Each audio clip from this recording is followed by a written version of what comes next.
Hello and welcome to the Court Jester, your weekly dose of medieval absurdity. I am Cleopatra, medievalist and storyteller, and today's story is another one that doesn't really need a content warning. I think I'm starting to spoil you, or the exact opposite, depends on what you like. However, today, despite the fact that our story was written several hundred years ago, you will still find it funny and probably won't even find it offensive, unless, of course, you're easily offended by casual corn artistry. So without further ado, let's get started. Today's story is called The Priest Who Had a Mother Foisted on Him.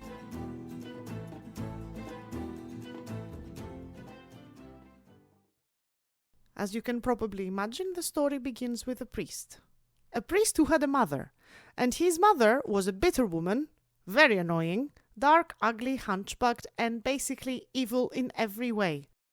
And so the priest could not stand her at all. She was always whining, she was always complaining about something, and at some point he stopped inviting her in his house at all because she was so loathsome and so dour that she was bringing down the mood wherever she went. Now, this was not the only woman in our priest's life, because as any other priest of his time that has a modicum of self-respect, our priest also had a paramour, a lover.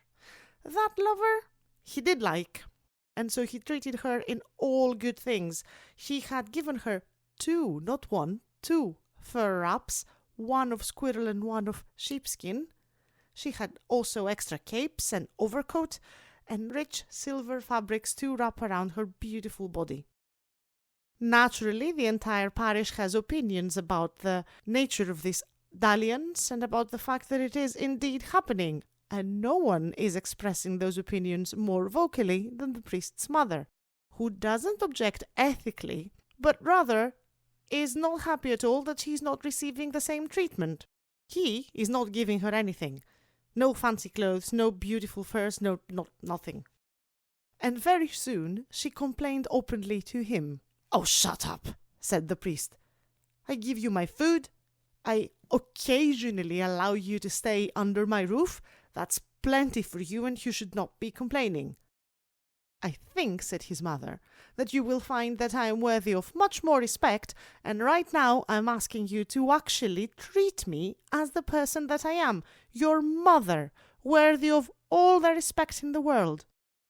And if you don't, I will go straight to the bishop and tell him about the girl you keep and all the presents that you're giving her, no doubt with church money, and see how much he will like that." "You're worthy of nothing, and you will get nothing more from me," said the priest. "You will do no such thing." But she stormed out and ran to the bishop's court. She fell at the bishop's feet and stated her case. Her son's behavior is a disgrace to himself, to his family, and to anyone who has a slight respect of the church overall. Because this mongrel has brought in a girl and loves her more than anything, more than his own mum. The bishop had to take all this into consideration and told her that he'll summon her son and have him state his case before him.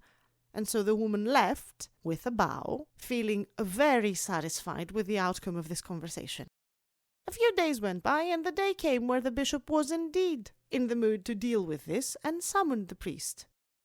200 people have assembled, commoners and clergymen alike, to hear the bishop pronounce his judgment on this and other cases that were being discussed that day.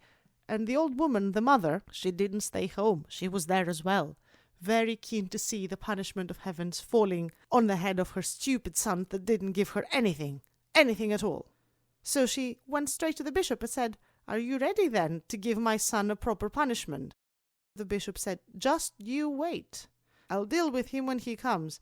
I will have his benefits suspended, and I will cut off his priestly privileges, and then I'll decide what I'll do with him." But suddenly, she started having second thoughts. Did she maybe overdo this? And what if the bishop convicts him in something really nasty, and has him tortured, and has him in some way hurt? No, that can't do. I mean, she's still his mother. She wants him to be punished, but not that much. So she needs to find a solution. She needs to fool the bishop. And so she sat and waited. And another priest arrived at court, round, short, with a big pot belly, a cleric with a double chin, and when she saw him, she went straight to the bishop and said, This is my son." "Are you the son?" shouted the bishop. "Are you the renegade priest that has taken a lover? Come in. Tell me, why have you been such a beast to your old mother who stands here? I'm ready to have you suspended. I'm ready to get all your benefits off from you, unless you accept that you will now and forevermore care after this righteous woman who took care of you when you were young, and you have left her now alone and destitute to fend for herself in this vulgar and brutal world that we live in. While meanwhile, you take very good care of your little lady friend, whom I hear you have now taken into your own house." The priest is baffled. "Are you talking to me?" he said. "I don't know anything about this. I've never met this woman, and my mother has been dead for some time. And I don't recognize her. I don't think this one is even in my parish. And I certainly do not have a lover, sir, not in my home or anywhere else." "You dare lie to my face," said the bishop. "The woman is here and she recognizes you. Are you telling me that your own mother is lying about who you are? How did you even manage to become a priest with such an attitude and such propensity for lying? You will take her under your care now, and if you do not do right by her, I'll have you excommunicated." "No, there will be no need for that," said the bishop, who didn't exactly know what was happening, but he didn't want to be suspended or excommunicated, so he figured he'd rather agree to whatever punishment and take the punishment and move on with his life. So the bishop pronounced, "You take that woman now, put her on your own horse, you walk by her on foot, and make sure she is wanting for nothing from now until the end of her days, and get out of my sight." She went with him, he put her on the horse, as the bishop commanded, and they make their way. As they were leaving the city, whom did they run into but the lady's actual son, who recognized his mother in another man's horse. She winked at him to keep his mouth shut, and he rode by without questioning what was happening. However, the other priest didn't have to be asked and started talking. "Are you by any chance, brother, going to the bishop's court? Because if you are, I'd ask you to reconsider. You won't believe what happened to me this morning. This woman, I don't know her, I've never met her, but the bishop decided she is my mother, and he has given her to me, and now I have to care for her until the rest of my days, because allegedly I also have a lover that I don't, and I have to say this again, this is not my mother, I don't know who she is. But now I guess I'm stuck with her, so I suppose she is my mother? I don't know." "And you say this is not your mother?" said the other priest.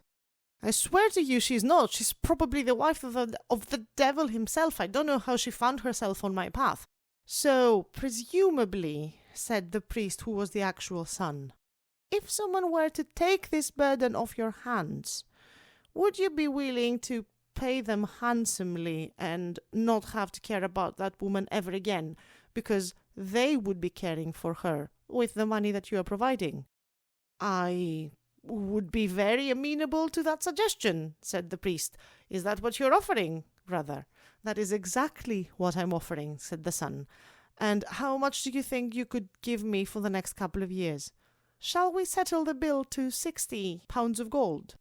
"It sounds perfectly reasonable."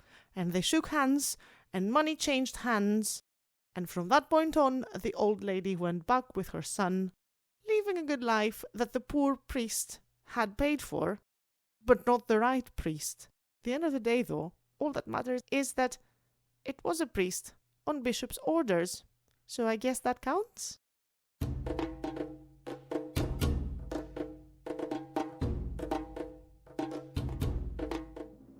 And this was how the priest had a mother foisted on him. If you liked what you heard, stay tuned. The Court Jester is usually here weekly, so please subscribe to the podcast wherever you're listening to this episode, and tell at least one person in your life that this podcast exists and it's really funny and you're enjoying yourself while you're here. In the show notes, there's also links to the podcast's social media, and you're welcome to find me there. I'm really keen to start a discussion on this. And lastly, if you are so inclined, and if you like the Court Jester enough, you could consider supporting the podcast on Patreon. you will get bonus episodes and other good things, and I will get a sense of achievement that I don't otherwise get in my life, and not even mentioning the ability to give you more stories from the Middle Ages.